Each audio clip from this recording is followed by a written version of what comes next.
says just hit the record button. We record each session for a couple of reasons. One being that if for some reason you can't make a session, you can catch up on that session by watching the recording, which we make available to you.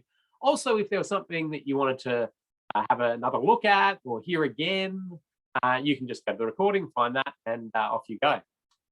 We also just give you a little content warning. We do show some crash scenes to analyze how we can stop these or prevent the severity of these in the future. Nothing too graphic, but just a warning there that if that's something that could disturb you, I just want to highlight now that we will be analyzing some crashes. This is Max, and I'll let Max introduce himself and tell you a little bit about how to use some of the controls in Zoom webinar. So over to you, Max. Good morning, everyone. Yes, Max McArdle, Senior Engineer at Safe System Solutions. And over the next couple of weeks, I'll be the program moderator. So if you do have any technical issues, please do get in touch with me as your first point of contact. My email is listed just on that slide there. But a few things that we ask, we do love lots of engagement as part of this webinar. And what will happen is you can type in all your questions using the chat function, which you should see at the bottom of your screen. There's a little trick with the chat function. There's a to button, and you can either click to everyone, or you can say to hosts and panelists, which means only Ken and I will see that. So we do encourage everyone to send your messages to everyone, because other people may have that same question. And it just means when we respond to them, that means everyone can see that response as well. So if you are able to click on to everyone, it just means everyone gets to see what you're asking and everyone can see the response. So that's in the chat function. There's also the Q&A function as well. We don't typically use that as much. It's only really if your chat function isn't working. Some computers have certain firewalls that don't let the chat function to work, but the Q&A does work. So yeah, use that as a secondary option, but our preference is for the chat function, please. If the tech does fail, we have everything uploaded onto our learning management system, which is called Moodle, which I think we hop into the next couple slides. But it's also on the PDF, sorry, it's on the memory stick that we've hopefully shipped out to you, and that's got all the slides up there, so you can follow along in that instance, or you can also dial in on your phone. We've got the numbers there for you to follow if it's not working for whatever reason.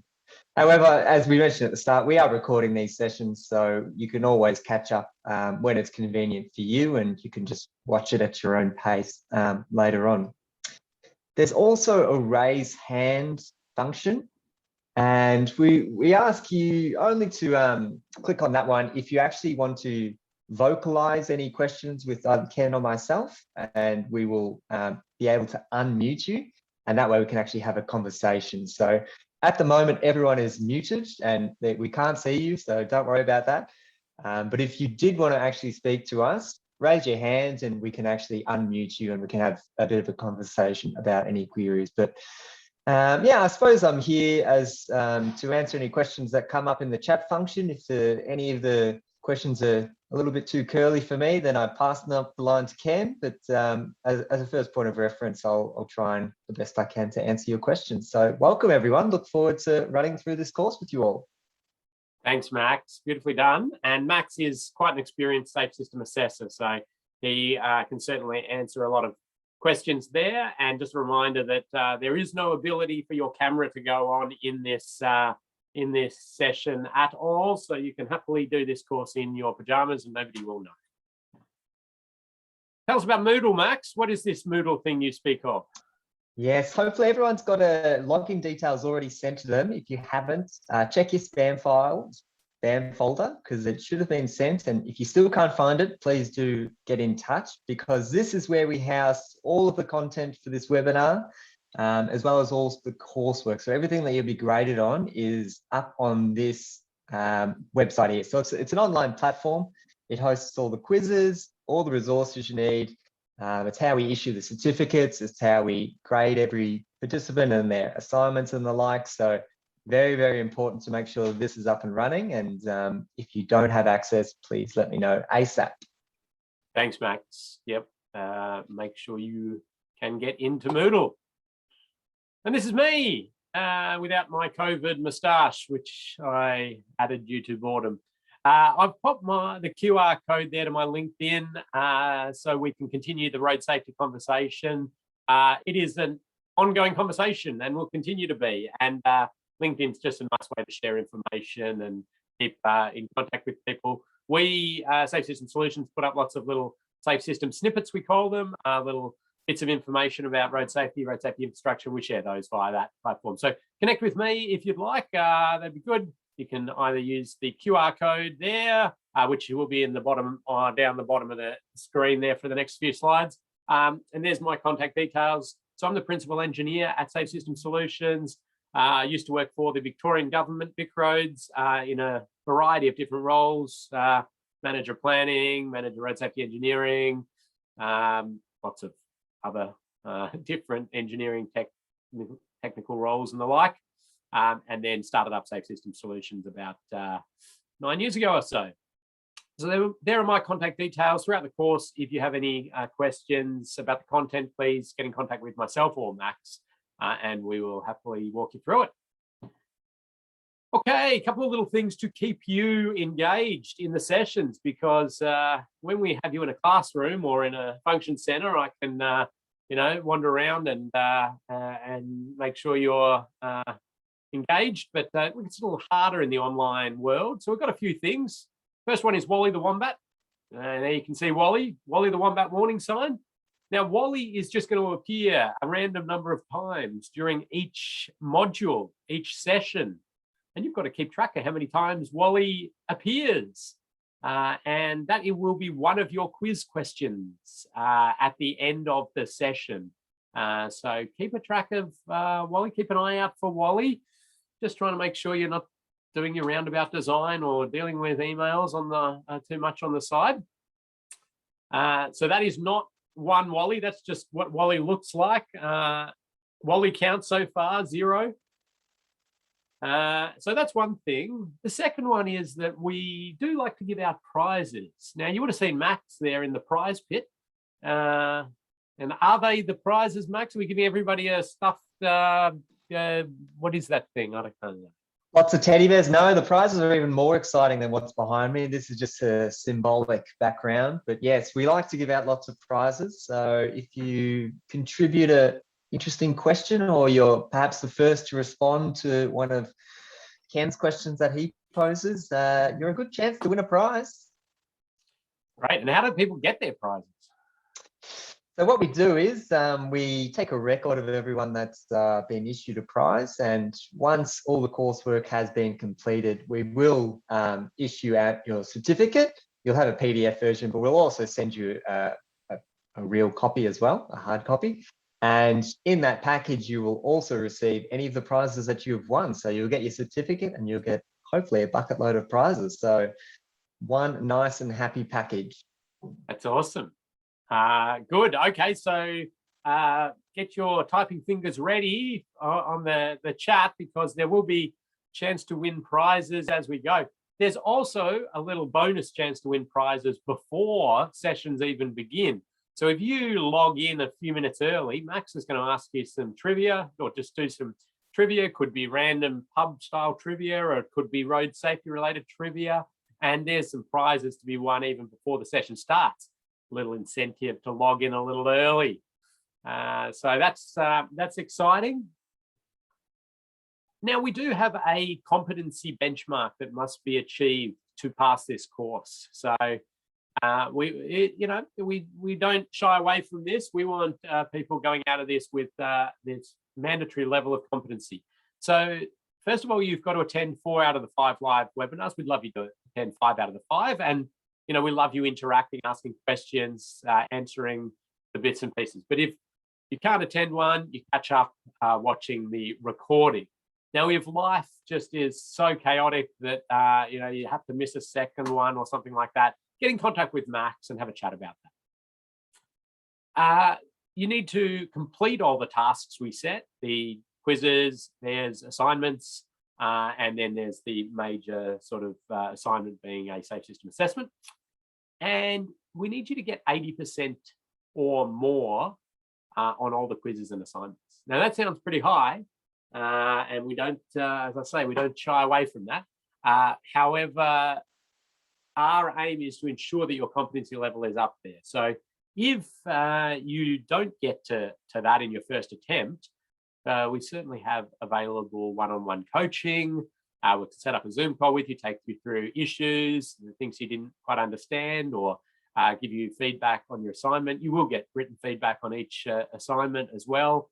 And everything that is in the assignments is covered in the modules. So you should be able to do it as long as you're listening, understanding, taking note of it.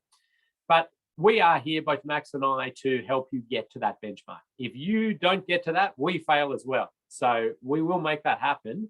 And we're happy to spend as much time as needed with you one-on-one to make that happen. Okay, I was going to just contextualize safe system assessments. But before I do that, let's just pause and see if anybody has any questions about the management, the logistics, the running of the course. You may have, or you should have, received a pack in the mail with the memory stick and a few little bits and pieces. If you haven't received that yet, don't worry. There's nothing critical in there in terms of everything is on Moodle, and you don't need anything for the actual session today. That's just helps you along your journey. If you haven't received that, it should be in the post shortly. Australia Post is having some challenges these days, but anyway, Max, have I missed anything, or anybody got any questions? I think so far so good. I've already had technical issues though. I had to go back to the old headphones there, Ken. So it's already off to a cracking start. Oh, good. Okay. Well, let's jump into a little bit of. So I just want to contextualize safe system assessments for everybody, because it might be a term some of you have heard or the like, and just trying to work out how it fits into things. And the other thing you've probably heard of, or more likely heard of, is a road safety audit. And I'll just put a circle there. Road safety audits are an independent assessment of a road transport project looking to improve safety for all road users. There's also independent design reviews, and that's a really important part of the design of any project, and an independent set of eyes looking at a design, checking calculations, going through that whole process. And there is a bit of overlap between a road safety audit and a design review. I mean, as a road safety auditor, you'll be told, you're not doing a design review, but you kind of are reviewing the designs as well as looking broadly at any safety issues. A safe system assessment is a sort of wider beast. It certainly covers a lot of territory that a road safety audit does. It covers some design review stuff, but there's a lot that sits outside it. So it is a different process. It spits out different outputs and has a look at things through a slightly different lens. So then there's a thing called safety in design, and it's termed occasionally different things in different jurisdictions, but most jurisdictions call it safety in design. This is, can something be built safely? Can it be maintained safely? Can it be decommissioned safely? So it's this sort of wider OH&S style thinking sort of entity assessment as well. Now, there is a bit of overlap there, as you can see, in all of that. And the final one I put down there is a DDA audit. And DDA is the Disability Discrimination Act. Again, maybe termed something slightly different in some jurisdictions, but it's essentially looking, can the facility be used by everybody with their different abilities, everybody in our community? So somebody in a wheelchair, somebody vision impaired, can whatever's about to be built be used by them safely? And again, you see some overlap between them all. So there are quite a few sort of independent assessments looking at trying to ensure the safety of all road users. So I just want to put that straight off the bat to try to clarify any confusion. Now, I'll come back to this diagram a little bit later on in the course, and yeah, we'll go from there. But please ask your questions via the chat at any point. Don't wait for me to pause and say, are there any questions? Because, you know, typing them in and I'll probably moved on. But Max will also be answering questions all the time in the background and keeping things moving along. But let's jump into it. So the first module, we're going to sort of step back a little bit. We're going to talk about the philosophy of the safe system. You know, what is this thing of the safe system? Now, some of you are probably going, oh, I've heard that 1,000 times. Well, I really want to ensure we're all on the same page, the way we're thinking about these things, because it's so critical for our next step, which is to assess projects under this philosophy, that we're in the same mold thinking about this philosophy. So I'm going to spend a little bit of time on it. And I'll welcome your questions or your challenges to this, this idea of the safe system. So the end of this module, what we're gonna get to is to list the principles and the elemental pillars of the safe system, determine the kinetic energy thresholds for different crash types, explain the difference between the traditional approach to road safety and the safe system approach, and cite some best practice on behavioural change initiatives, vehicle safety interventions, and give some reasons why speed is so critical to the safe system. Now, I'm going to be nice here. Your Wally count is now 1. All right, that's the last time I help you. There's Wally. It's that easy. Okay, so take note of that. Wally count 1. All right, let's talk about the safe system, right? The safe system is the foundation of your road safety strategy, your jurisdiction. And I can say that confidently because it's the foundation of all of Australia and New Zealand's road safety strategies. So you might see your jurisdiction's one there, or whatever it is, the safe system is what has been adopted at jurisdictional levels, at a national level as well. The federal government has adopted the safe system approach to road safety. The UN has actually adopted that as part of the Sustainable Development Goals, the safe system. In fact, interestingly, the safe system was adopted by the federal government of Australia at a point in time. In fact, I might actually, Max, I'm going to give a prize straight off the bat here. If you can tell me, the first person to tell me what year did the Australian federal government and New Zealand, and I know we do have a New Zealander, don't we? Or one or two. Welcome. The New Zealanders were 1 year later, but what year did the Australian government formally adopt the safe system approach as the way to address road trauma? The federal government. What year was that? Have a guess. You don't lose points for having a guess and getting it wrong. So just chuck in a year, you're a chance to win a prize. 2016, 2003, 2005, 2001, 2009, 2017, 2006, 2008, 2011, 2000. So we're getting a fair variation in the years. Looks like everything's after the year 2000. Any of those ringing true for you, Ken? Well, Max, to keep things moving along, I'm going to give it to two.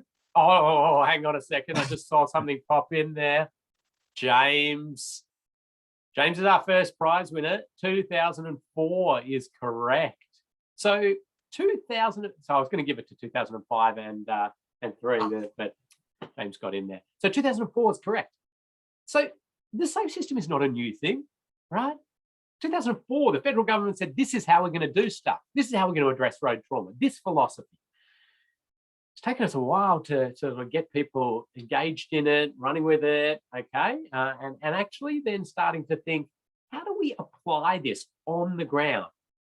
Like in project decision-making, in the way we set policy. It's taken a while.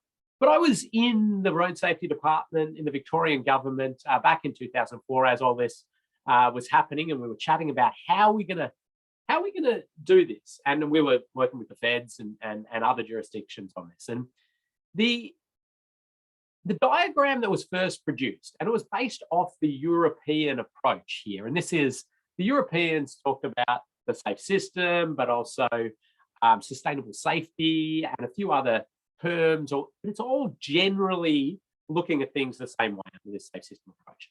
And this diagram was this early diagram back in 2004 that we were developing and putting up online. Now, there's some interesting things in this early diagram. It tells a bit of a story, right? Right at the middle there, we see human tolerance to physical force. What an interesting thing to put at the middle of a road safety strategy. It's what we call biomechanics of injury. Like, how much force can humans take before they break? Okay, interesting. So that's the middle there. Then there was safer speeds, safer vehicles, safer roads and roadsides. And that was it. That was our system, right? Now, we were ticking along beautifully with just that, and the circle around it, and saying, right, here we go. That's what we're going to do. That's the safe system. And there was a few groups who were saying, well, hang on a second. Hang on. You've forgotten like a pretty important element here, and that's alert and compliant road users. And then we just got this split. There were two camps, right? There was a camp that was saying, no, absolutely not. We are going to create a system that does not require alert and compliant road users, because we can't expect humans to be alert and compliant all the time. They're humans. I mean, we fail all the time. I've made many mistakes already this morning. Now, hopefully none have led to death and serious injury, but we make mistakes all the time. Okay, and we learn from our mistakes, but it's part of being human. So that was one camp. The other camp was like, no, absolutely not. We need people to have responsibility. They need to act appropriately on the roads, and we can get better human behavior, and we really need to have this as an integral part of the system. And this back and forth. Now, admittedly, I was in the camp saying, no, we're going to create an impenetrable system to the human failures. But anyway, back and forth. And then this, at the last minute, got added. Alert and compliant road users in this square box around it. Now, a lot of us, I just said, that's a fail. Like, we've just failed. Like, one of the main intentions of the safe system is to ensure that when people are not alert and compliant, it doesn't result in death and serious injury. But where I was okay was that we can continue to work and get better outcomes from humans. And I'll talk to you a little bit about that. But I thought that was very interesting. But we've sort of evolved from that. And we look at it slightly different these days. And you would have seen different diagrams of the safe system popping up. People are starting to love the circle and different elements around it. Some of these might look familiar to you. There's many different ones out there. I'm going to sort of talk to this one mainly through this course. I could have picked any of them. They're all generally the same. But what we have are some principles, some principles of the safe system that basically say human bodies are vulnerable. Okay, that still remains in there. The biomechanics of injury, the amount of force that a human can take before they break. There's this direct acknowledgement that humans make mistakes. Okay, and that's really important that we've put that in there centrally within the safe system, because the acknowledgement of mistakes is then the fact that we are designing for humans. Okay, if we're not designing a system or managing a system or operating a system that can cater for mistakes, well, it's not a system for humans, is it? And this one's an interesting one. It's pointed to this shared responsibility to say, yes, the road user has a responsibility, but the system designers have the ultimate responsibility, or have a responsibility. And by system designers, I mean everybody involved in the decision-making around that system. So the design of roads or roadsides, but also the policy makers, the vehicle designers, organizations, businesses, their operation. So the lot, everybody who's involved in that system and the system design. Now, I would always say that the ultimate responsibility rests with that system designer, not with the individual road user, be that a pedestrian, a cyclist, a motorcyclist, a car driver, right? Yes, we want them to do the best they possibly can in terms of safe practices. But if things go wrong, actually I should say when things go wrong, right? We have to look at what went wrong with our system design, not what went wrong with that human for doing what they did or failing. Now, admittedly, we might look at that to analyze what we could alter in, the system around them. But really, I mean, to change humans to never make mistakes, well, they're not going to be humans after we've finished engineering them, that's for sure. So the ultimate responsibility rests on the shoulders of the system designers. And you can get angry at that, right? And believe me, I have, in my career, investigated so many fatality and serious injury crashes in depth.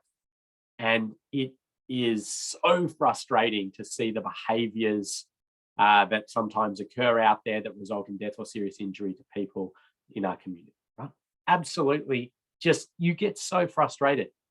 But if you start to point the finger and say, well, they've got to stop doing that, right?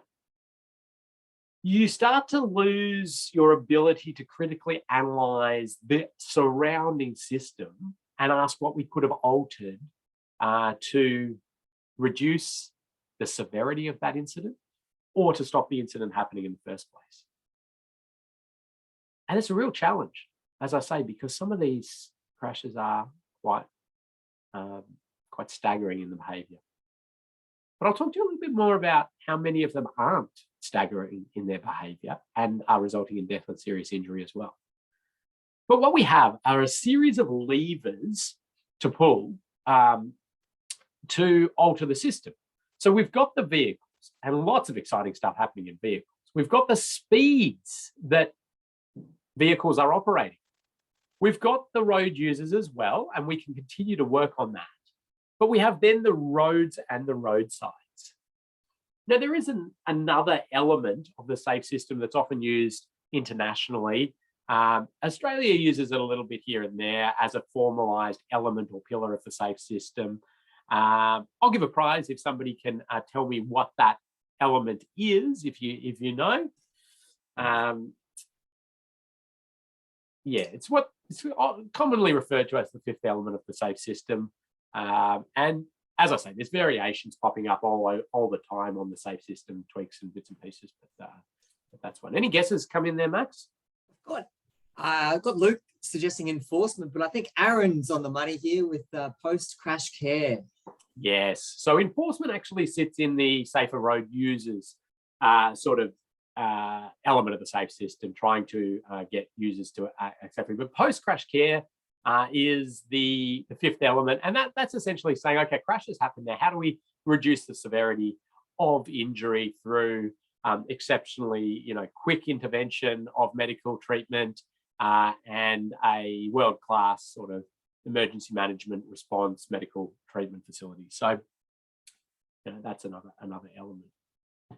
But these principles are absolutely critical. We've got, an aspiration, and I haven't mentioned this one. We have an aspiration of no death or serious injury. Now, that is an aspiration, okay? That is some point in the future we're aiming at no death or serious injury in road transport. Now, some people will tune out at this point and just go, that's never going to happen. Huh? Okay. It's not going to happen, tomorrow. It's not going to happen in the next 10 years. Okay, there's some modeling by sort of world experts in this, just amazing modeling that shows sort of when this could occur. And in fact, I'll give a prize for anybody who can tell me what year either the Victorian government or the New South Wales government or the New Zealand government have pegged. Now, there's actually going to be two dates I'm going to have to give prizes for there because they're slightly different between those. Luke, 2050, and I believe that's DOT Luke is from, so in Victoria. Yep. That's correct. Yep, 2050 for Victoria and New Zealand. So basically saying, we can achieve zero death and serious injury by 2050 under, a strategy and actions, and there's some pretty significant stuff going on to achieve it, but it is possible under the modelling that we see. And New South Wales. No one's come through yet with the New South Wales date there, Ken. Okay. New South Wales is 2056. They've done some slightly different modeling, but a lot of people do get put off by this in the safe system, thinking the Vision Zero philosophy and saying, well, it's just people who cannot visualize an operated transport system with zero death and serious injury. Now, I tend to not get caught up in this, and because I think it can be counterproductive in our road safety efforts if we are sort of obsessing over this. But the philosophy of it and the way you need to think about it is that we do not trade off human life and health for other transport objectives. So that's the key thinking around this. Okay, I want to talk to you a little bit more about that in the next slide, but I'll come back to that. We've got the vulnerability of humans, and we're going to have lots of discussion about the physics and the biomechanics and the science behind that. We've got people make mistakes, which we talked about, and that shared responsibility. But let's jump out of transport, okay? And let's look at safety culture in another industry. Well, Max, did you have a question?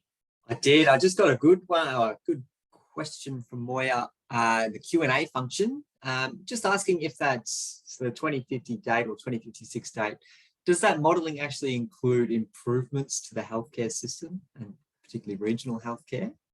It does. It includes it's quite complex. And one of my colleagues, who some of you might know, Ewan Strandroth, he has done the modelling for both New South Wales and Victoria, and it includes improvements in healthcare, vehicle technologies, major sort of policy shifts in a whole lot of areas, obviously mass investment in infrastructure, and some enforcement technologies and a whole raft of other things.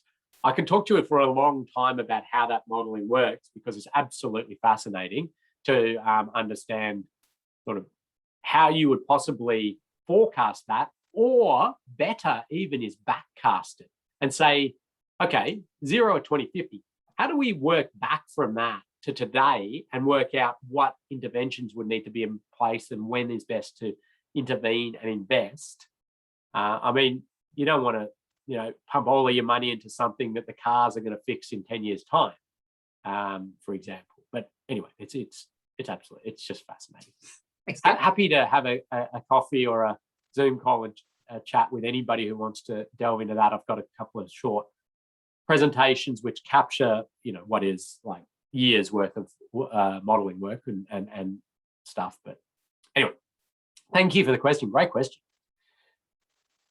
But let's jump to another industry. Get out of the roads and the transport. Let's talk about production of widgets, like manufacturing. Okay, so let's go back in time, back to a day where there was this fairly open system. Okay, but what I mean by an open system is that there were, workers sort of coming in and out. They used to have kids and others sort of working on the machines, cleaning the machines.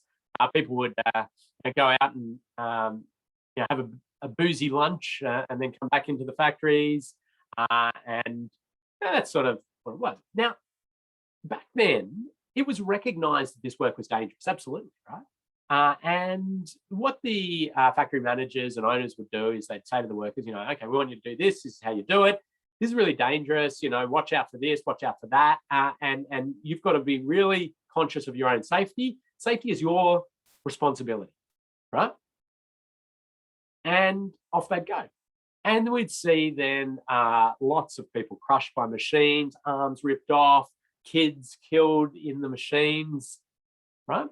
But so it's what we call pathological safety culture, where we say, your safety is your responsibility. Then it sort of elevates to what we call a reactive safety culture. And this is where problems are solved as they come up. So that machine that's been ripping all those kids' arms off, okay, we're going to look at that. What can we do? We put a guard on that or something? Or maybe we say kids can't use that machine. We're only going to let the adults, and maybe we give them a stick to prod stuff into the machine rather than having to push it. Well, whatever it is. Let's address and fix this problem. And then the economists get involved. And what they do is they start saying, factory owner person, I've analyzed your big factory here and your other factories, and I've calculated that you get lost production time in terms of widget production when the machines are down, and you're having to pay out money to the families of the workers that are killed or injured, and you're losing a lot of productivity. And in fact, if you were to invest £30,000, £30,000 in safety upgrades to your machines, you would actually get £90,000 in increased widget production. And I've come up with this thing called a benefit cost ratio. And you get a benefit cost ratio of 3 for investment in those safety features. And the factory owner says, well, that's a good investment. Let's do that. And they put some guards over machines and they do some other proactive investment work. And then it elevates to this next level. And it's what we call the proactive safety culture across the whole widget production. Okay. And this is where basically say we need to achieve a minuscule risk profile to injury of our workers, and we will produce widgets up to whatever we can within that. And if the risk gets slightly bigger, we will stop production until we get that risk back in order. And then you need to consistently invest in maintaining that high level of safety. It's a continual investment. Now, we're all pretty happy with that, obviously, with widget production. And nobody gets annoyed when a factory is halted or shut down due to safety concerns. But when we put this to the public road network, all of a sudden it's a bit of a different story. And where does our road network sit in the the safety culture ladder, we call it?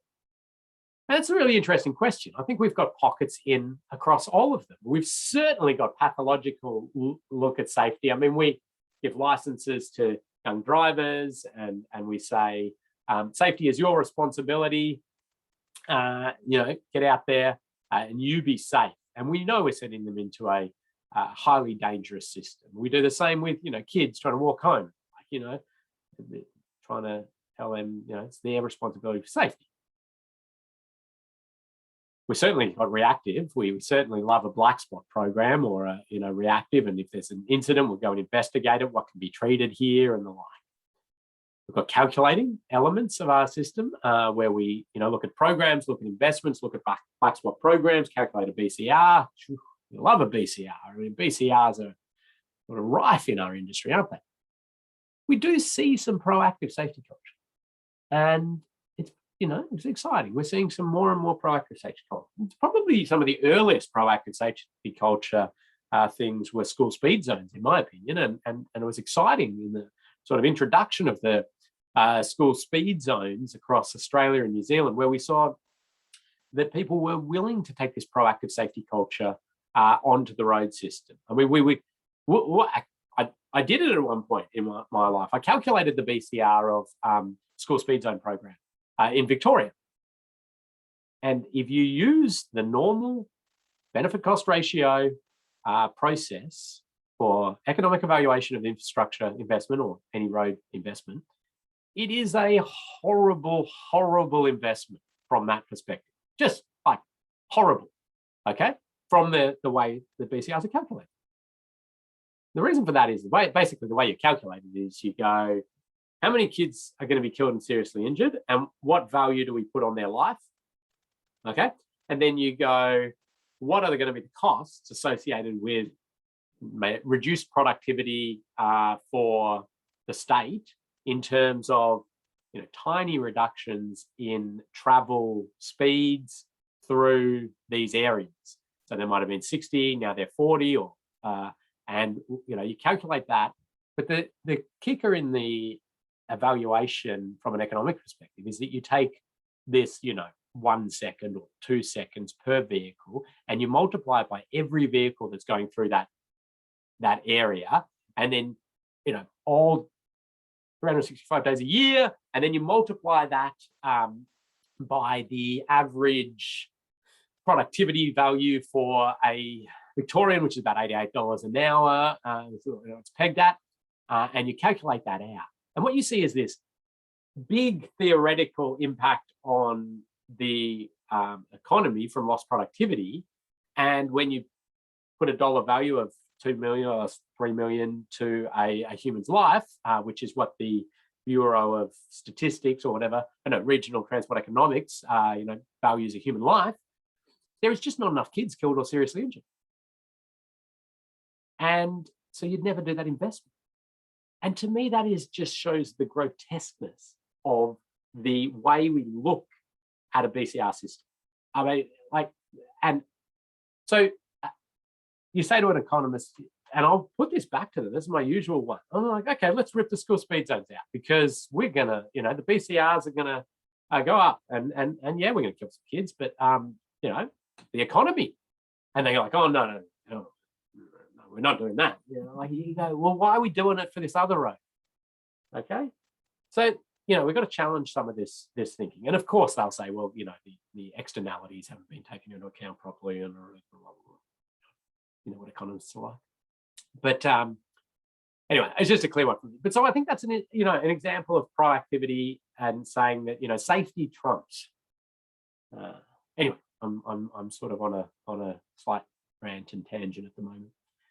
Let's do a little quiz, Max. Now, I tell everybody clearly here, you are not marked on these quizzes. The in-session quizzes, polls, you're not marked on them. In fact, we don't even know who votes for what. So feel free to just, have a vote. Now, one of the things we've answered and one we have not answered. So the second one about Usain Bolt, you haven't been given the answer to this. Have a guess at it. Over to you, Max. So first question, hopefully it's jumped up on everyone's screen. Which of the following is not a key principle of the SAFE system? And we've got a few options there. Aim for no death or serious injury. Aim for no mistakes on the road. People are vulnerable. People make mistakes. Shared responsibility. So one of those is not a key principle of the SAFE system. And the second question is, at what speed did Usain Bolt cross the finish line in his world record 100-meter sprint? Hopefully everyone's trying to put together how is that going to tie into road safety, but I'm sure Ken will make that clear shortly. Thanks, Max. Good to see some votes coming in. And while we do this, I will let people know that we will have a short 3-minute break in about 15 minutes time, just so you can fill your water up or coffee and have a stretch. But we'll try and get through a little more content before we do that. But lots of votes coming in, which is good. Yes, nearly everyone's answered. So I'll give it 5 more seconds. 4, 3, 2, 1. Everyone's participated. So I'll end the poll and I'll share the results so you can all see it on your screen. And Ken, I'll let you chat through it. Yeah, thank you, Max. And okay, which is not. So there we go. The majority of you are thinking in the right way there. Aiming for no mistakes on the road. In some utopian world that has aliens using the system or something, or machines, we might be able to do that. But humans make mistakes. So what we want to do is minimize and manage. Minimize and manage. We're not going to eliminate. All right. So that's the one. And if we go down to the other one, okay, what speed did Usain Bolt cross the finish line? 24, 34, 44. So most people are going in the 34. It's actually 44 kilometers an hour that he was crossing the finish line. Now, some of you probably did some back of envelope calculations, 100 meters, 10 seconds, this, that. You've got to remember he had to accelerate up. So there's some changes there. I'm going to stop sharing that. Why on earth am I asking that in a safe system course? Well, what I want you to do now, you've imagined Usain Bolt running at full speed. Let's park a 2004 Toyota Camry at the end of his lane. Okay, he runs up there, 44 kilometers an hour, bang, hits that. Will he survive? Well, the answer is yes, most likely. He will survive. Now, admittedly, he is built like a fridge. He's the hulk of a human.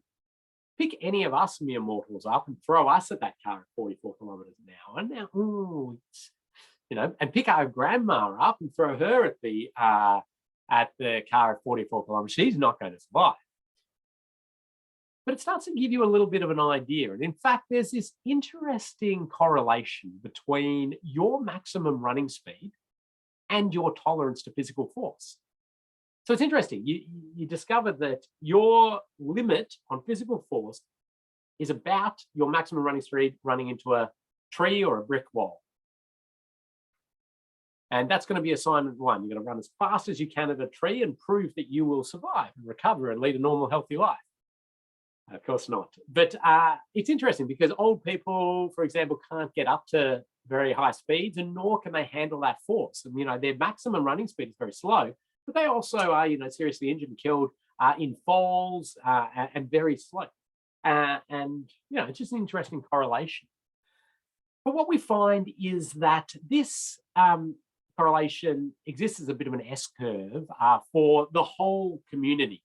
Now, this is passenger vehicle, right, hitting pedestrian, and it could be any member of our community. And over here, we've got fatality probability on the y-axis. This is chance of death in this strike at this speed. So vehicle hits it at this speed, not speed limit or anything. Get that out of your mind. 85th percentile speed, get that. This is just speed of impact. Okay, 10, 20, about 30 kilometers per hour is where it goes really bad really quickly. Okay, it's this exponential kick up of just after that 30. It goes really bad really quick.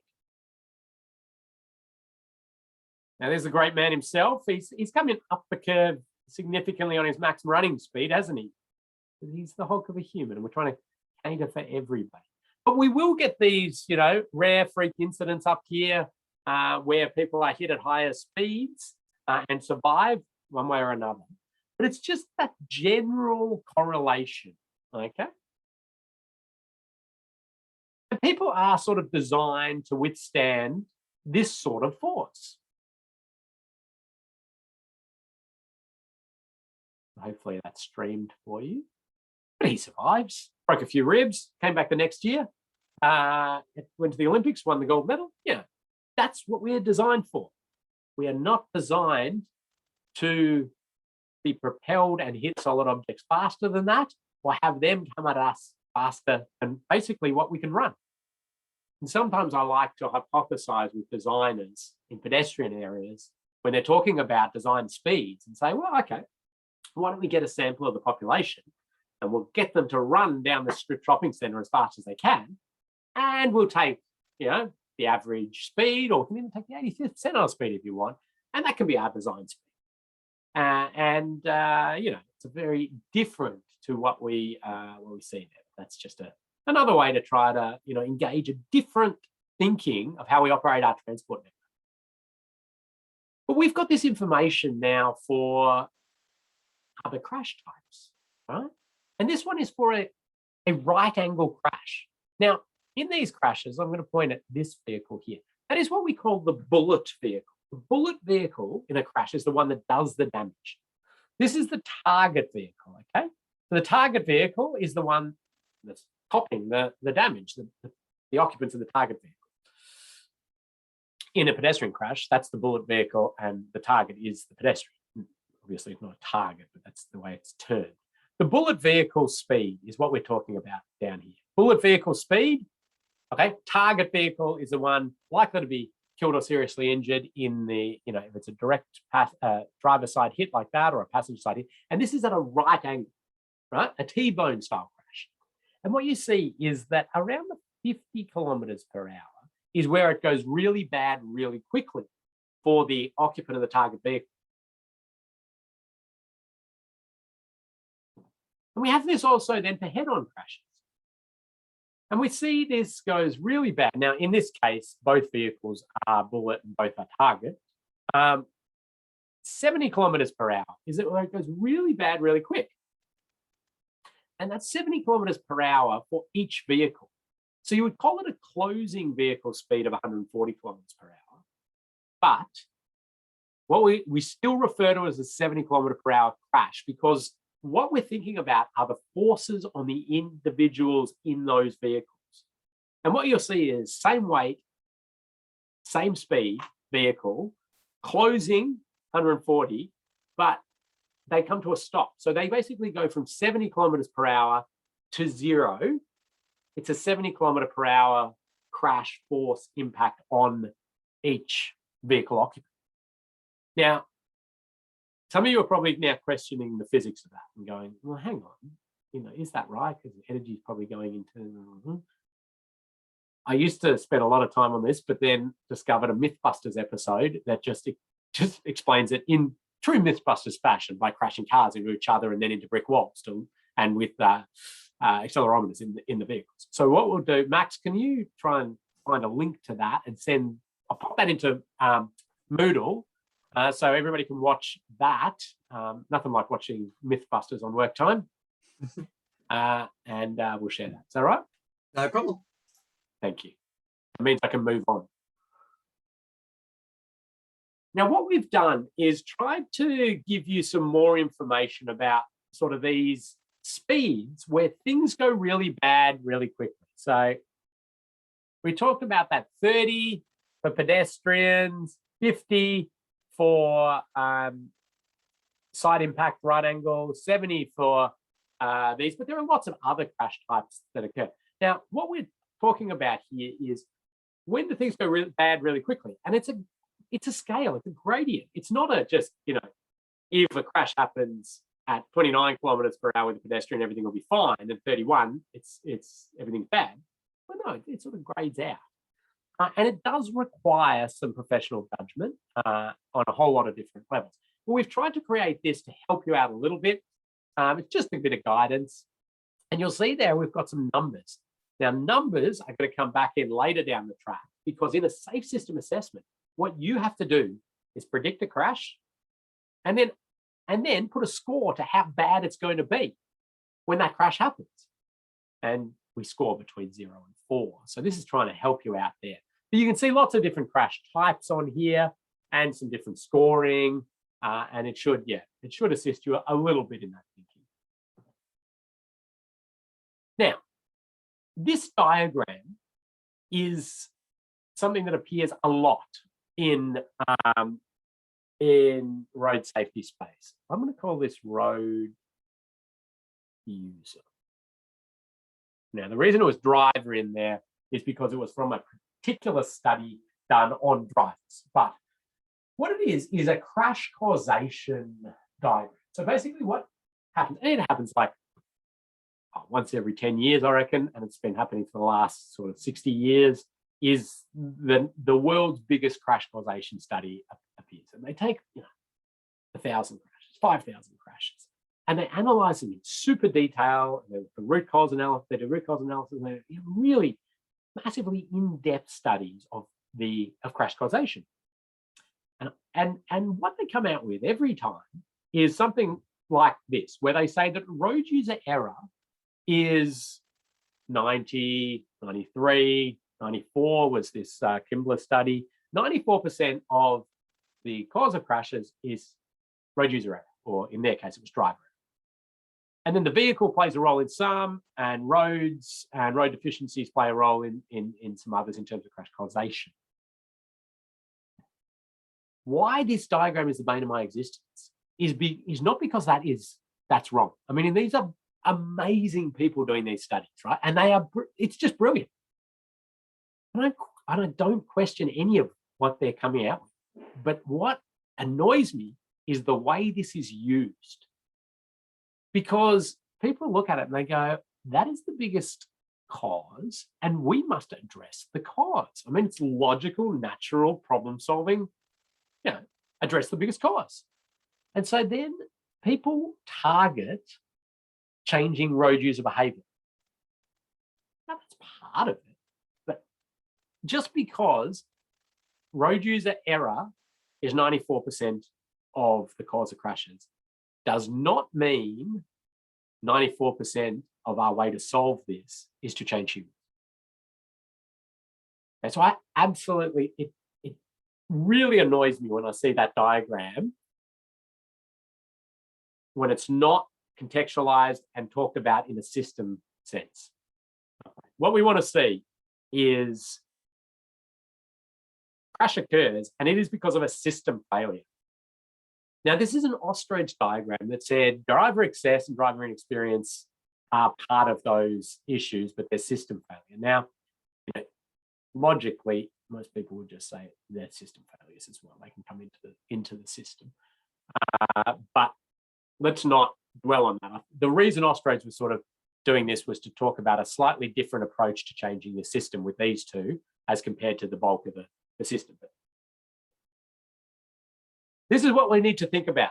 Every time there is an incident on the road, or any time we perceive risk at a point where we thinking about it like a factory or widget production line, we say there's a system issue here and it must be rectified.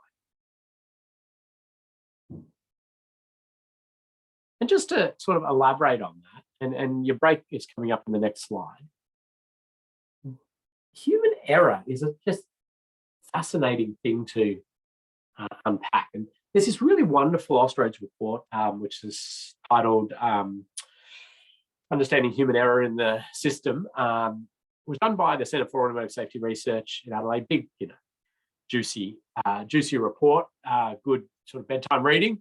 But what it does is really reminds people that error by humans comes in many forms. It's not just the deliberate violation, but there's slips, lapses, mistakes, unintentional violations. These are all sort of what I would call above the line. Then there's that deliberate violation where it's an intentional act to deviate from the set rules and procedures, okay?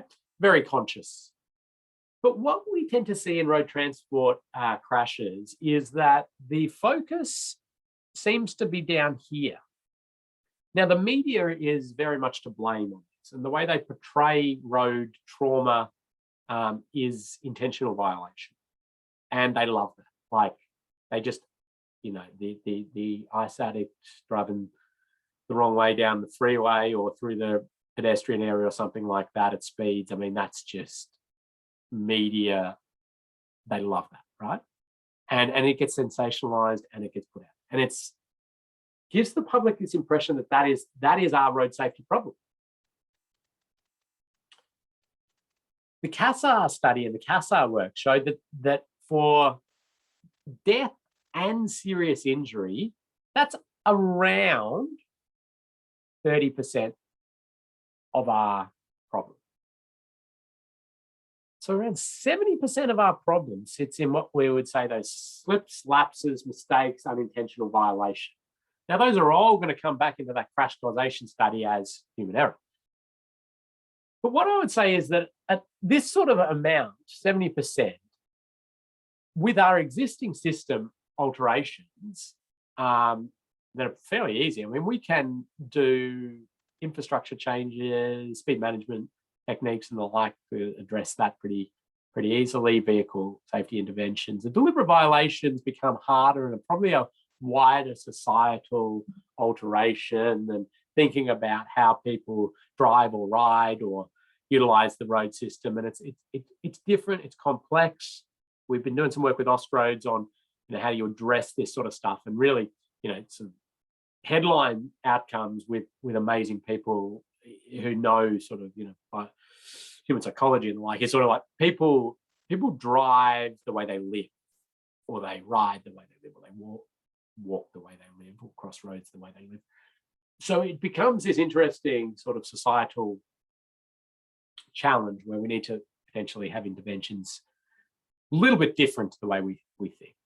But, if you put those aside for now, I mean, we're definitely going to address those in one way or another, but 70% are just people like us going about our business and having these errors, mistakes, kids, elderly, cognitive challenges, just, maybe misreading a sign, falling asleep, dropping coffee in the lap, you name it. All these sort of unintentional or mistake lapses. All right, Max, I think it's a good time to have a quick pause. We'll give you a little exercise to do in the time. So we'll probably give you 5 minutes here. Remember, you're not being marked on this, and Max will talk you through this little exercise. But bear in mind that some of these answers could go to multiple, so don't get too stressed out by it, and you're not being marked on. Over to you, Max. Thanks, Ken. So I've just launched a poll which has got 5 questions, and as you'll see, there's 2 columns here on the PowerPoint slide with 5 rows against the traditional approach. So you've got victim blaming, emphasis on road user education and compliance, a focus on crash reduction, 4 pillars action independently, road speed, vehicles, people, and mobility safety balance. And on the right-hand side is the safe system approach. And what we're trying to get everyone to do is match your rows on the left with the rows on the right. So basically, how does the traditional approach reflect in the safe system approach? So the poll has each of those 5 traditional approaches individually questioned, and then you just pop in your answer, the poll answer for the safe system approach. So have a go at filling that out. We'll give you, say, 3 minutes, Ken. Yeah, 3 minutes, 4 minutes, because fill it out, get a coffee. Don't get too stressed about it. You can move the poll around, grab it and drag it if you want to see the screen as well. 4 minutes.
All right, Ken. All right, Max. I think we got to keep moving on because I got about 6 hours worth of content to get through in the next 55 minutes or something. So let's just hit end on that and share results, but I'll probably do it on the next one. I'll just have a quick look through that. Okay, cool. Yep. All right. Most people generally align. A couple, as I say, that could go to either spot, so that makes sense. Generally pretty good though, and it's we can stop sharing that. I'll use the slide. It's a good little exercise just to calibrate a bit of thinking, isn't it? And there's some that I'll delve into more detail on, but let's have a quick look at this here. I'm gonna just victim blaming. Obviously, that pointing the finger is not what we want to be doing. We want to recognize human error. It's part of being human. And minimize the consequence and shared responsibility. Road user education and compliance. It's not that we're going to ignore that, but it's just more effort to create that forgiving system. Crash reduction has been sort of altered in looking at the consequence of crashes. We're still going to try to reduce the likelihood, the chance of crashes, less crashes, but the severity of crashes becomes a new big focus. And not 4 pillars or elements sort of independent, but they're all that interacting system. And that mobility safety balance to the slight tweak into maximizing safe mobility. Anyway, I hope that sort of helped a little bit of clarity in thinking for you. And I love this sort of statement from Ian Cameron, Western Australian. He said, we need a paradigm shift in road safety policy to stop the road death epidemic, and we need it now. It is unrealistic to expect that education and enforcement alone will bring the needed step change. Even road users who know and follow the rules make mistakes. A safe system creates an environment in which a simple mistake will no longer kill people or seriously injure people. So nice little summary there. But let's delve a little bit now into a specific sort of road engineering style question. This is the Melbourne Highway, and it's a flush median. And the project that they were building, which recently been built, as you can see there, was to install that central wire rope safety barrier system. And they obviously did it. There's another little bit of the road that you can see there, sort of a 2+1 scenario, which is where 2 lanes in one direction, 1 lane in the other, and then you just alternate which side of the road gets that extra lane for overtaking opportunities. Without knowing anything about this project, probably some of you might, but I don't think it was the first central barrier and flush narrow median like this in Victoria. This one was, but there's been similar ones across different jurisdictions. Without knowing anything, they had a road that was 100 kilometers per hour. It was separated by a white line before this. And this proposal, this design came forward for this central barrier system down the middle like this. Without knowing anything about it, just type in a few things that you think were huge blockers to getting this in, getting this project on the ground as the, in the development, planning, design of this project. I'm actually going to give out a prize, Max. I'm going to pop a couple, write a couple down, and they're not necessarily the biggest challenges or the like, but they were ones that I, are quite interesting, but, a few random ones to incentivize people to pop a few ideas in. I'm going to write down 2. Okay, we've got a few coming in so far. Lots of different ideas.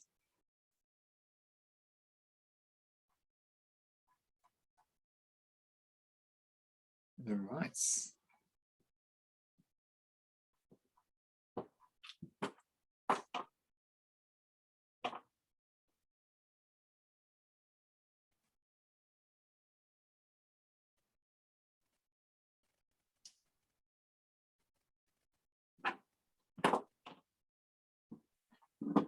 Okay, let's have a look here. Good range of issues coming through.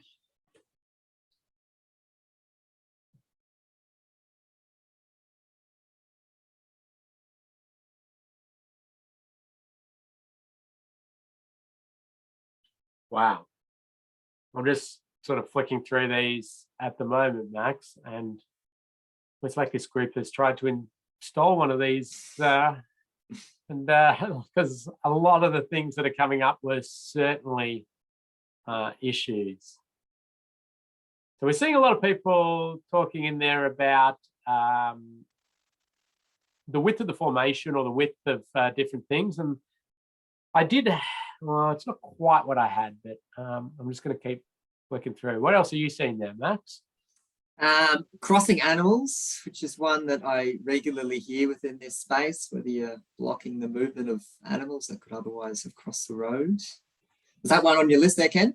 It's not on my list. It is always an interesting one. And like all these issues, it's not something we can just say, it's not an issue. I mean, we've got to think about how it's all done and how it plays out. It's certainly, I believe, not the issue people perceive it to be, but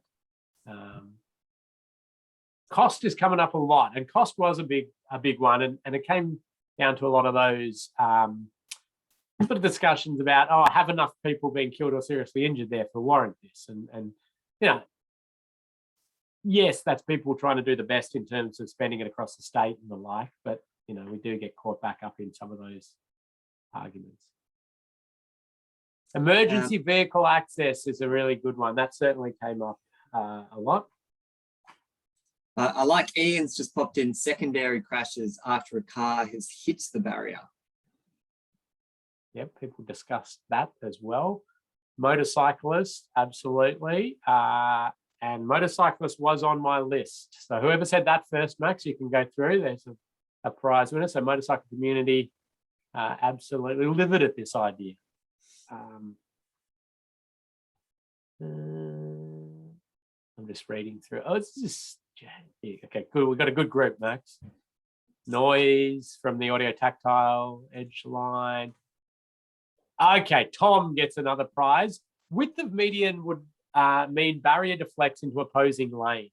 So that was the other one I had there. Not to say these were the biggest issues, and in fact, some of those cost ones and other things, maintenance and the like, were certainly big things to get in there. But let's just talk about.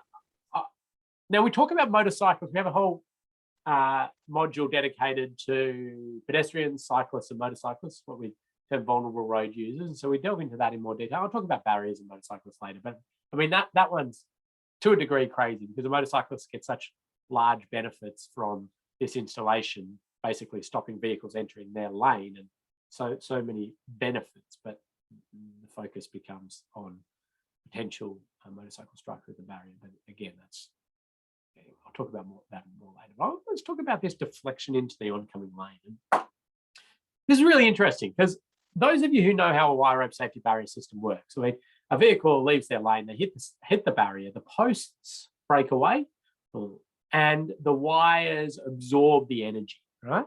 And what will happen is, as a vehicle hits that, it'll go into the oncoming lane a little bit, okay? Now, what happened here was that, somebody said, well, we need deflection space of X amount, whatever it is, and that's not being achieved. And then there was just, okay, well, do we go wider? Do we cut out the embankment? Do we take shoulder width? How do we do this? And, this was throughout the length that, thinking, this is what wants to be done. And then this was literally, you cannot put that barrier system in there because you are not achieving deflection requirements.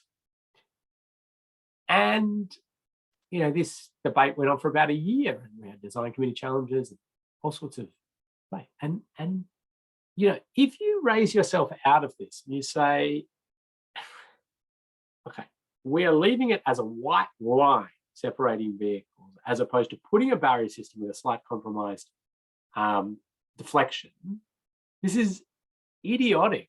I mean, we cannot do this. Well, I mean, there's a whole lot of actual sort of logical factors, like, what vehicles don't actually travel edge lines. So we've probably got a bit of space there in most of the times. The amount of time that a vehicle in this crash actually sits at their maximum deflection is so small. And so that, we're trying to stop these drift off or these ones where they'll be on the wrong side of the road for a long time. So with the minuscule sort of risk profiles and things like that. But people are just obsessed with these. This is the standard. That's what it says. We cannot do it. Now, why I sort of bring this up in this safe system assessment course is, had safe system assessments been a big thing back in this time, it would have so wonderfully showed how much better this is from a safe system perspective than compared to a white line. And it's not saying standards or guidelines or any of that. It just says logically standing up and looking at this and saying, wow, we need to get this in. Like, we need to separate vehicles traveling at that speed because they're going to leave their lane. Anyway, it's an interesting little sort of case study, and I won't get onto it too long, but I will say that it did get hit. Interestingly, people put in their maintenance crews and the like were up in arms at this idea of putting this barrier system in for, well, one, it's going to get hit, and we've got to then maintain it. Of course it's going to get hit. That's why we're putting it in there.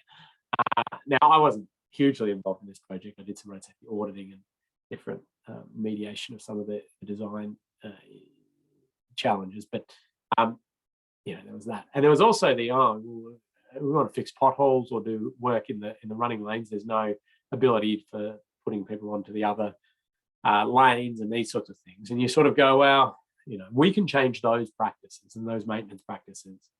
To try and expect the public to stay in their lane the whole time is unrealistic. So let's change the ones that we can and control, and put in systems to alter the ones that we can't control.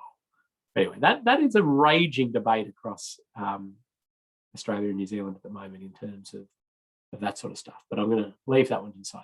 This one got hit. Of course it got hit. But this one was an interesting one. The regional engineer that was sort of project managing this project got the phone call from the public, and many of you have been in that situation. You get the phone call and you're in the region, you think, oh God, I'm going to get shouted at here. Here we go. And this person actually just said, oh, I just want to find out who put that barrier in the centre of the Melbourne Highway. Been driving that road for a long time. And I think that just saved my life. So I just want to thank somebody. And she was like, oh my God. And smart enough to get onto the comms area and say, oh, I think you should talk to this guy. And they created a little video. Well, we put that video into your memory stick and on Moodle, and it's like a 2-minute video. And I really suggest you watch it, because to me, it is just typifies safe system in action. Somebody's fallen asleep. They've left their lane.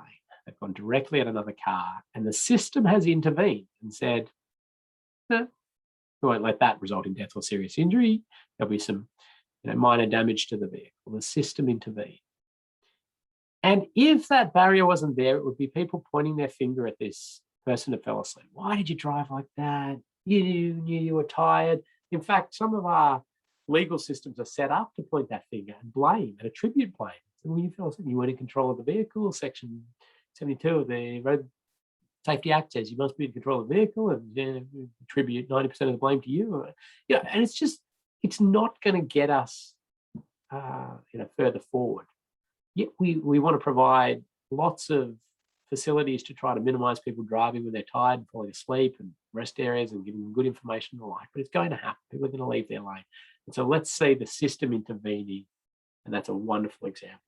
Really have a look at that video, and it's a great one to share with people to show how the system kicks in. Now, I'm not saying why rope is necessarily always the answer, or it's just an example of that philosophy in action. Because there's many ways that you can break the chain of a crash, and we know that. And this is the Swiss cheese model. It's called. It was originally for the US Postal Service, actually, on why packages were arriving damaged, and trying to understand the slices of Swiss cheese that could be intervention. But it's been adapted to the road environment, basically to say we could intervene in a whole lot of ways. Road users are sort of the end, and they've got the most holes in their slices of Swiss cheese. And to find that crash, that system failure, it's got to find a hole in all of these. So let's try to get rid of holes, make holes smaller, and try to intervene in many places. Okay, Max, anything that I have to deal with, or you got it all covered behind the scenes? So far, so good. Thank you, Ken. All right, well, I'm going to just jump through some of the elements of the safe system, some of those levers, just give you a high level sort of insight into a few things. Now, the reason I do this for a safe system assessment course is, well, there's a few things. A safe system assessment does, in its full entity, have a look at road users, and can we do things to improve road users? Also looks at vehicles, and then the roads and roadsides and the speed. So it's a holistic look. It also looks at a bit of post-crash care stuff as well. We have some questions and some things that you need to go through in a safe system assessment that are more than just the, the barrier, the offset, the speed limit, the raised or not raised, and these sorts of things. I mean, that's hugely fundamental to it, but we do look wider. So it'll give you a few ideas and a few thoughts in this space.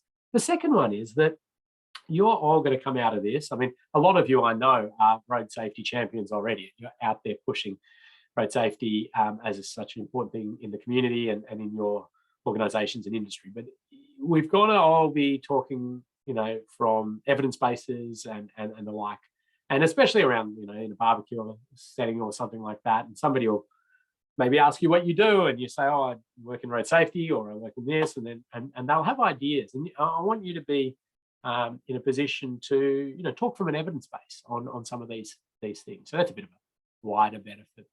There is safe system assessment importance of it. But let's start with the road users. So what works? And I'm going to talk about education, encouragement, enforcement, and graduated licensing, or some sort of licensing entry into the system perspective. Now, this is sort of proof again that we're not ignoring road users under the safe system. We're going to try and continue to build on this. We just recognize limitations. Education is an amazing tool, across the board, as you all know. But in road safety, it's a wonderful thing we've got in terms of behavioural change. And of course, education is best served at the little humans that are absorbing this information, taking it on, and it sets them up for a lifetime of goodness. They're also wonderful little conduits, little Trojan horses to get information to their parents. And we know that kids, if instilled with the message saying, you've got to wear your seatbelt in the car, they will be telling their parents they have to wear their seatbelt every time they're in the car. And it's a wonderful sort of use of that. So we know that's great. We know that young drivers are particularly at risk, and education can be a good tool in helping young drivers, but it's not probably what a lot of the community think in terms of education. So young drivers, hugely at risk, and a lot of people say this is because they don't have the skills. That's not correct. Okay, there's a whole lot of other factors at play there, but what we see and what we understand is that any course like an advanced driver training course where they learn to get out of high-speed skids or high-speed braking techniques and the like actually increases that person's chance of death or serious injury on the public road network. So it's counterintuitive, but what happens is that they go in, they learn these, advanced cadence braking and, how to get in skid pan stuff. They come out more confident. They feel that they know how to get out of these skids. They take more risks on the road. And in these minuscule scenarios where those new skills come into play, they've got some real skills, but they absolutely swamp that with their increased risk taking. Where education and the like is important for the young drivers, the new drivers, is basically all done in a classroom setting, understanding how to manage risk profiles, how to not get in risky scenarios, and then everything else is able to be done on the public road network or in low speeds, and just basic control of the vehicles once they're onto that. I'll show you a graph that sort of highlights that. But really, these are the sort of important things. The other one around education of our community, and we posted something on this recently, but if we tell an individual driver, hey, don't drive don't text and drive because you'll be involved in a crash. They go, no, I won't be involved in a crash. And they just don't take on that message. Okay? The reason for that is sort of twofold. One is this human optimism bias. I mean, if people don't believe that they are, they're in control of that, and they only in their mind do it when it's safe and the like. And probably the instantaneous feedback loop of doing it, all the time and never being involved in a crash means that our messages are not going to be heard. There's the other one, which is an interesting sort of statistical analysis. Basically, it shows that we look at texting and driving, and we identify this as a pretty big risk to society. There's quite a few crashes, big percentage of our crashes involving texting and driving. And so we then go out and message and talk, don't text and drive because you'll be killed or seriously injured. But the individual, from their perspective, please don't repeat this to individuals, but the odds of being killed or seriously injured texting and driving are minuscule, absolutely tiny, like so small for an individual. But for us, we are operating at the collective level. We've got to add up all those minuscule risks and look at that as a societal problem. But you can't talk a language, which is collective risk, to an individual and expect them to believe that as an individual's risk. And this plays out amazingly in speed zoning, where I just see it all the time. It's like, if you ever tell people we're reducing, this is to the drivers, right? Risk perception gets very skewed for different reasons. But let's talk about a driver on a rural road. And we're saying, hey, we're reducing the speed limit from 100 to 80 for your safety. And they will just go, no, you're not. You're doing it for revenue raising. Because they go, I've been driving this 40 years. I'm saving all this. So just the communication of this is really important. What we need to do is not talk about collective risk to an individual and talk about this other levers. And I love this ad from the TAC because it's saying, if you text and drive, your kids are going to text and drive. Now that resonates with people, and that will alter texting and driving behavior. Because I don't want a kid to text and drive. It's the same with speed management in these rural area environments. You don't tell people we're doing this for your safety because they're not going to believe it. We're doing it for your kids' safety. We're doing it for protection of animals. That's an amazing lever compared to protection of humans. So that's a fascinating study to show that people are far more understanding of an 80-kilometre speed reduction due to wildlife than due to the amount of deaths on the road or the like, because they see the deaths as these human errors, which the media's pushing. So anyway, find a lever that's not that individual risk behavior. Okay, what works? We know whole of school programs are effective in road safety education. So they're throughout their entire schooling. We know combining with police and enforcement activities and other activities as a coordinated effort is really effective. We know support for community education is good. Wonderfully committed people in our community wanting to improve road safety, and our job is to ensure that they are doing evidence-based interventions. It makes me weep when I see a community who is so passionate and they have their heart in the right spot, investing in things that we either know make things worse, like those advanced driver training courses, or have no evidence and cause other issues like taking young kids to the emergency ward and showing them victims of crashes and saying, hey, if you don't drive right, this could be you, or taking them to the crash scenes or through the morgue. I mean, those things we know don't change behavior. They have some pretty big psychological impacts on young people.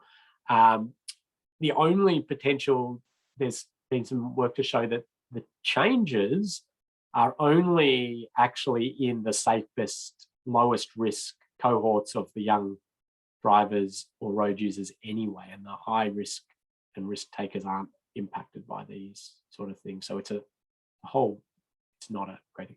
But the key is that we guide people into evidence-based things. Graduated licensing is just wonderful. So that's essentially putting restrictions and the like on young drivers as they enter into the system. be it driving hours, nighttime, or passenger limits, or phone use and these sorts of things.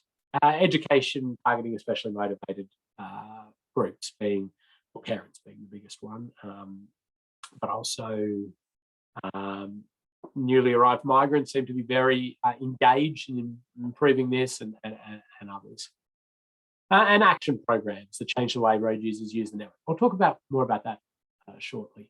And just things, I think I covered most of them that don't tend to work. Well, fear tactics, and that the more walk through, or even some of the shock and awe TV campaigns that you've seen, you will see less and less of that, because they're not altering behaviour in the people that we're trying to alter behaviour. What a lot of the reasoning behind those, very graphic ads and things that you would see, is more to set a platform for legislative change rather than to try to change individuals' behaviour. But if you're going to introduce, mobile speed cameras or drink driving, booze buses, and these laws and things like that, there is a bit of a technique. You scare the hell out of the public, you implement that, and then it moves through, rather than going, well, what's the problem? Well, like, why are you doing this? Revenue raising, all of that sort of stuff. So that's more why you would try to scare the public.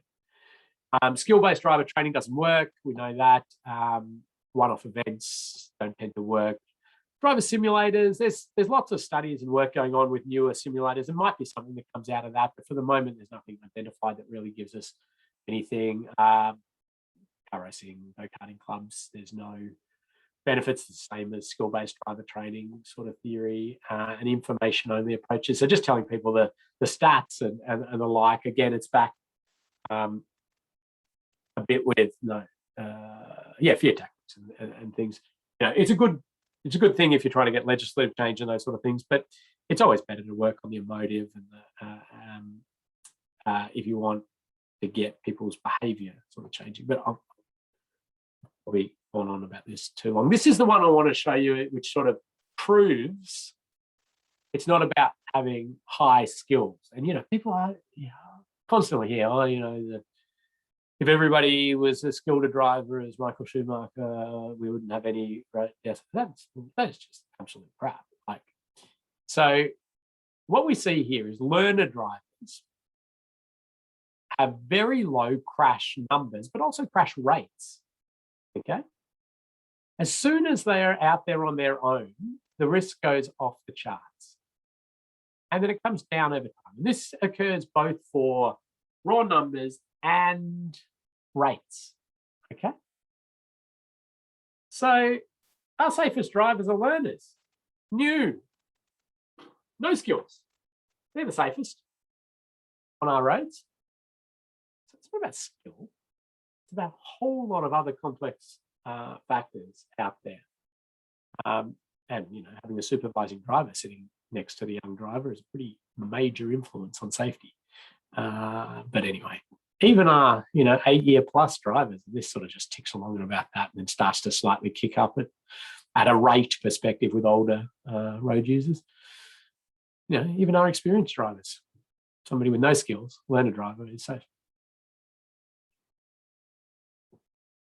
Encouragement's interesting, and I'll talk briefly about this, but basically if you pay people to drive safely, they drive safely.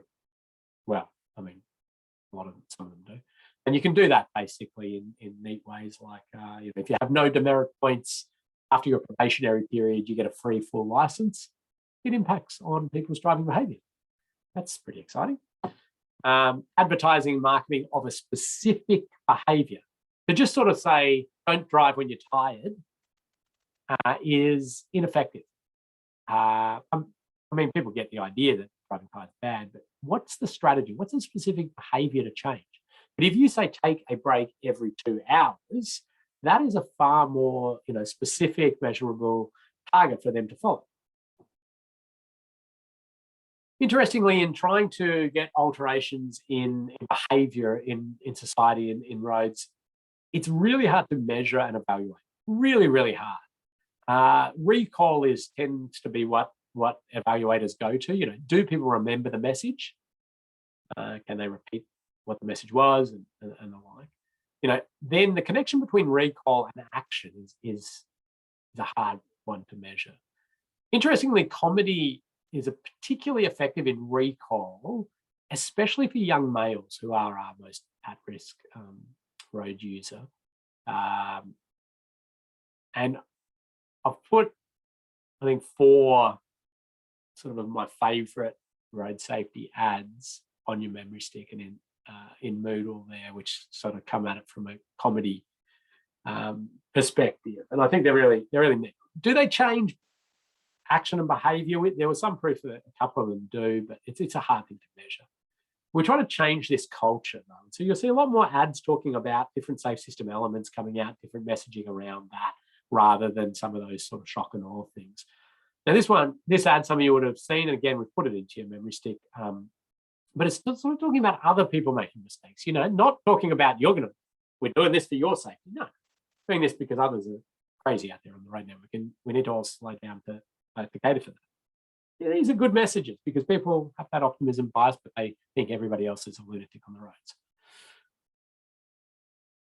Talking to the community about human tolerance to physical force, biomechanics of injury, tough conversation. I used the Usain Bolt analogy with this group.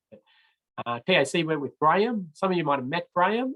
Graham is a life-size sculpture. He's a human-looking thing. It's scary how human Graham is, but the only person designed to survive on our roads.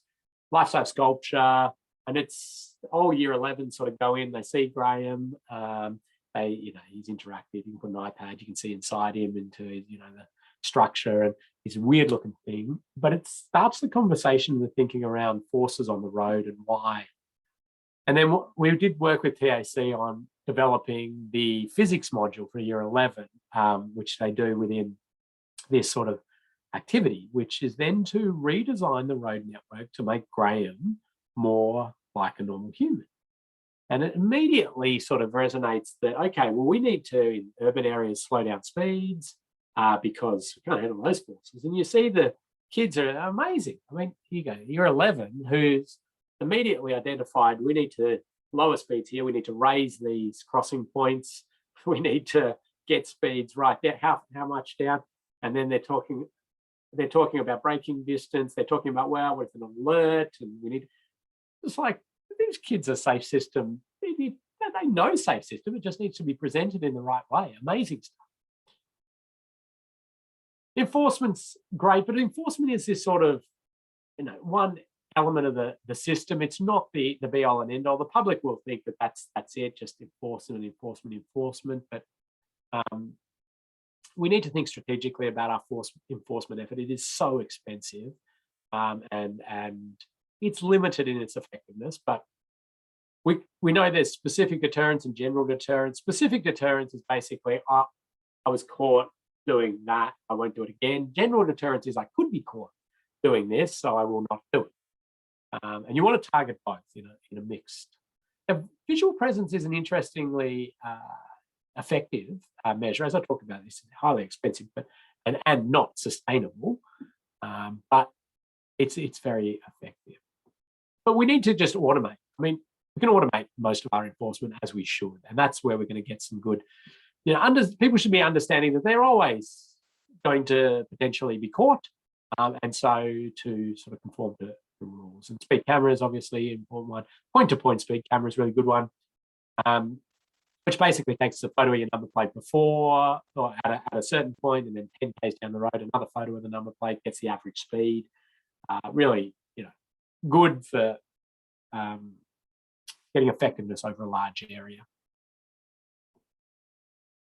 And I like some enforcement techniques that are elegant, I will call them.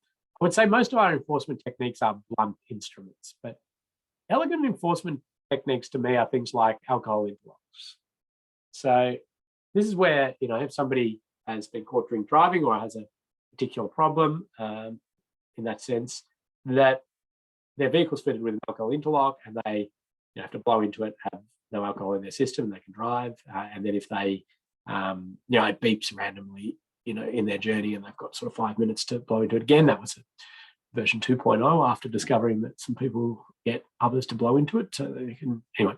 But the reason why it's so good is because, the traditional response is take their license off them, take their vehicle off them, give them bigger and bigger fines, make fine $2,000, all of this. And what we discovered is it's a societal issue. I mean, if we do these to a lot of these people who are in these positions, we spiral their life further out of control. I mean, they've got no possible way to pay these fines. They need their license to get to work, to pick up their kids, and if you're taking this off them, it just can go really, really bad. And it's especially, in remote communities and these sort of things. So targeting that specific risk-taking behavior in a specific way is more elegant. And we could do the same with speed. I mean, speed, we could easily do speed interlocks. I mean, the technology is not the problem, right? It's the political willingness to jump into that. But I think that's sort of the new frontier. I mean, we've had this is my Vic Roads car like 15 years ago with a device that was telling me what the speed zone was, beeping at me if I was going over the speed limit. And we collect all that data. It's like 15 years ago. The technology is there. Do we have the political will? The answer is not at the moment, but I think we need to work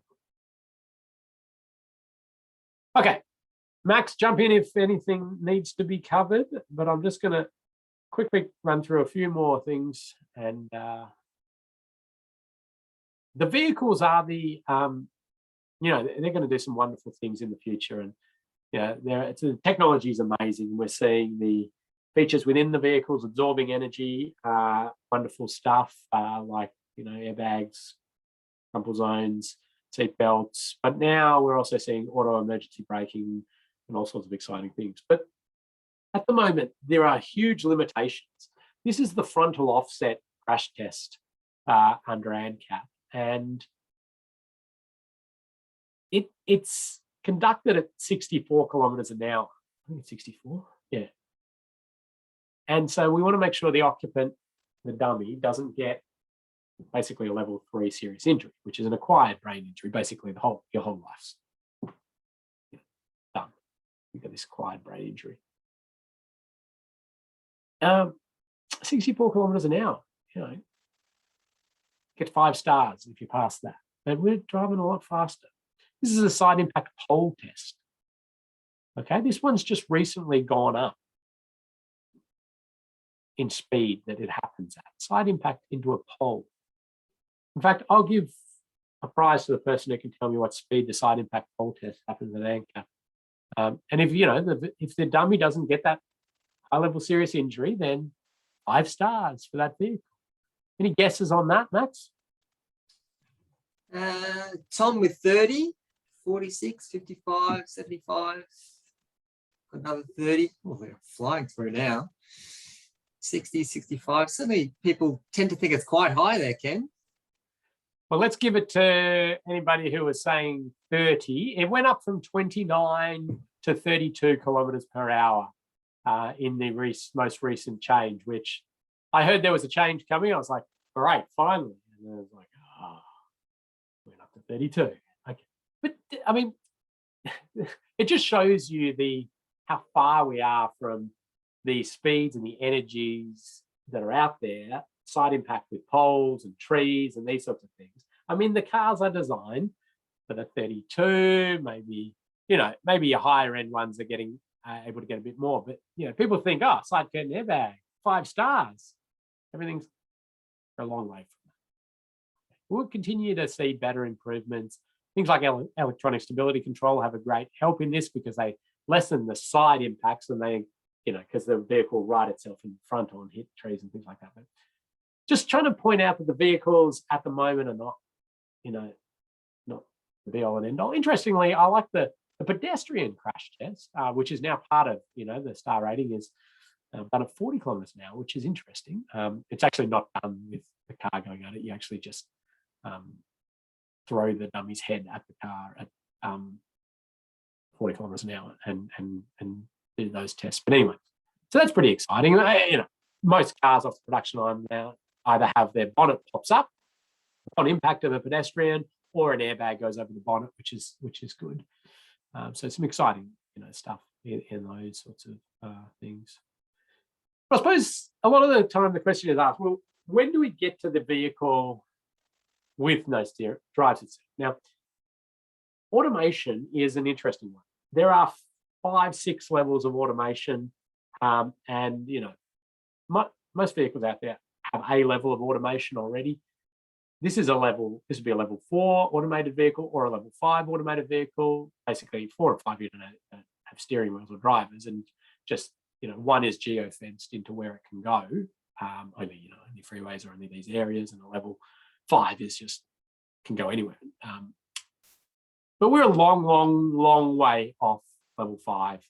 I mean, there's some level 4s putting around, the beach side or something like that. Occasionally as a demonstration, but we're a long way off this. In a safe system assessment, we do a little bit of thinking about, what are the vehicles of the future? How are they going to look at this design or this area? Is there anything we can do there and alter? It's a very high level fuzzy look at it at the moment. It's going to get more clarity and better in the future. We do a bit of thinking around that. But the idea that we can just go, the vehicles are old, vehicle automation, Elon Musk will solve all our problems. Yeah, no, we're a long way off this. It's going to really improve and help. But as we talked about, even with that modeling around 2050, 2056, we're still seeing, first of all, you've got to get the technology, you've got to get the legislation, you've got to get these out there. And then you've got to turn over your fleet. And then there's all sorts of social disparity. You've got your vulnerable road user interaction. It's amazing. It's exciting, but it's not, don't expect in the next sort of decade we're going to fix everything. But we are going to see some good improvements. I like the idea that we're getting braking before a lot of incidents. So we're seeing reductions in speed before the strike. And you see there the dummy's leg comes off, but it's a soft hit on the dummy. And there's huge benefits. Okay, speed is so important to our road safety. And I mean, just a reminder here, and some of it's just basic physics and some of it's, reinforcing the importance. But let's talk about the non-linear relationship between speed and impact, travel speed and impact. So let's take, for example, a vehicle traveling at 60 kilometers per hour and somebody steps out in front of them at 45 meters away. That vehicle, if they'll try to avoid, obviously, but let's go with just a braking. They need time to see this, process it cognitively, lift up their foot, hit the brake. Then the vehicle needs to brake. And they're going to just touch it at 45 meters away. Let's go up 10 kilometers per hour to 70. If it was a linear relationship, they would hit it at 10 kilometers per hour. 46 kilometers per hour. Okay, so that's what the strike is. Now, we're going to get improvements here as the vehicles start to kick things in. We seem to, well, certainly the humans, though, are getting less and less interested in looking at the road and more at all the exciting other things going on the phone and in the vehicle and the like. And braking's getting a little bit better. But these will change, but we're at the moment got an interesting one. But what we know from data and research is that there's a power relationship between speed change and death and serious injury. And this is fatal, and this is serious injury. If you're not somebody who understands power relationships or work with, don't worry, you don't need to know that. It's basically to say that small changes in speed magnify out to big changes in high-level injuries. So a small couple of kilometers per hour reduction in speed, and we see big changes in the amount of death or serious injury on the road network. The public, obviously, very interested in speed limits, especially, and we need to do a lot of work convincing them that speed limits, for example, impact on road safety, because about half of them don't believe that when surveyed. There's some survey. A lot of them are a bit more understanding of the physics of it, so understand that severity will change at different speeds. Now, we are talking speed limits in these surveys, so travel speed limits. You want to be slightly cautious with that. But this is, I put this into the Austroad's Guide to Road Safety Part 3, Speed and Speed Management in the recent one, which just is, it's a Dutch, no, it's not a Dutch, it's a Swedish diagram, but it just shows that speed basically is the key factor. Whatever we have in these other elements, if you filter it through an appropriate speed, you have a safe transport system. But the thing is, we always do need to remember that we have a transport system to move people and goods, and we must continue to do that. Of course, we can stop the whole transport system, and it is a safe system, but that loses our objective of the transport system. So we need to have appropriate speeds, and there's lots of discussion about sort of which roads would get higher speeds and the like to come. And when I talk about speeds, I'm talking about infrastructure and or speed limits, not just speed limits, but you know, trying to manage speed through environment. We get good we can get people to accept a speed limit change better if it's a explain why, and vulnerable road users are a good one, a good lever. I'll talk a bit more about that later. And certainly, I think variable speed limits and being a bit more dynamic with how we manage speed speed in risk profiles is important. Just flagging a few little things for now. We'll come back to some of this. But let's talk about risk. And I'll finish on in a few slides here.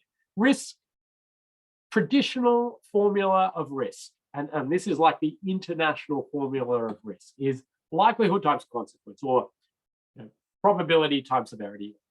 What is the chance bad thing is going to happen? And then how bad is it actually going to be when it does? So this is like environmental risk, it's a chance of or environmental risk, or economic risk, or health risk. Yeah. What's the chance of a recession? How bad is a recession going to be? That's a risk of recession. On the roads, we do the same. What's the chance of a crash? How bad is that crash going to be? In a safe system assessment, what we've actually done is extracted out from likelihood the chance of the crash, but also the number of road users exposed to that crash. Two distinct elements. And the consequence stays as the consequence. So this is exciting. And what we're seeing in a safe system assessment is that we analyze that, we analyze that, and we analyze that, and we put a score to it. So let me just cover that off very, very briefly. Exposure is talking about how many vehicles are exposed to a crash, or how many pedestrians are exposed to a crash, or how many cyclists are exposed to a crash. The numbers, what are the numbers? Now, something like this, where we've blocked off a level crossing, right? There is nobody exposed because nobody is crossing there. That's an exposure. We've removed that. Oh, the text on wonky there. Exposure. Okay, a completely separated bike facility. Okay? The vehicles and the cyclists are not mixing. So they're not exposed to that crash. The cyclists are not exposed to that crash with the vehicles. When we get the likelihood, right, we're talking now about what are all the things we can do to stop the crash happening in the first place. And there's a lot of traditional things that we know. Sealed shoulders, good surface, line marking, delineation, lighting, audio tactile, all likelihood factors, stopping crashes happening in the first place. Traffic signals, stopping crashes happening in the first place, right? You can go now you can go, these are, The severity though, now we're talking about a crash is happening. How do we make it less severe? And this is where we are looking at the speeds, the angles, and the like, and the vulnerability of the users involved. How bad is it? So slowing vehicles, platforms and the like, lessening the severity. Redirecting, redistributing the energy over time, like a barrier system, running the energy out over time, less severe. I think we've got time for the quiz, do we, Max? Because we were, no, probably not today, Ken. Okay. So I'm going to pick up on all of that, start a next session, and yeah, we'll get into a little bit more infrastructure related thinking, but I think we're all nicely on the same page. What do they have to do now, Max? So I'll share my screen and I'll show everyone what Moodle looks like. Hopefully you've seen it before, but as mentioned, if you don't have this, please do get in touch. So we have all the resources up here at the start. So all the reference documents, we've got some fact sheets that Ken will touch on in the next couple of modules, as well as all the course information. Module 1, there is a quiz. So if you click on that, that will open that. But I just also wanted to highlight that Mythbusters episode has been uploaded that Ken alluded to earlier on. So some good watching over lunchtime today. You click on the quiz though, and you attempt the quiz now, they'll just give you a whole range of questions. One of them is how many wallies did you see? And give you your best shot and you'll get immediate feedback how you went on that. So we have a little tolerance on your wallies. If you might have missed one either side, we'll probably be okay. But that's Moodle, everyone. And thanks for all the questions that have come through today. Look forward to picking everything up again on Thursday. Log in a little bit early for a chance to win a prize, Max's Super Trivia. But thank you, wonderful group, great interaction. Have a good day and we'll see you on Thursday. Fantastic. Have a good day, guys. Bye.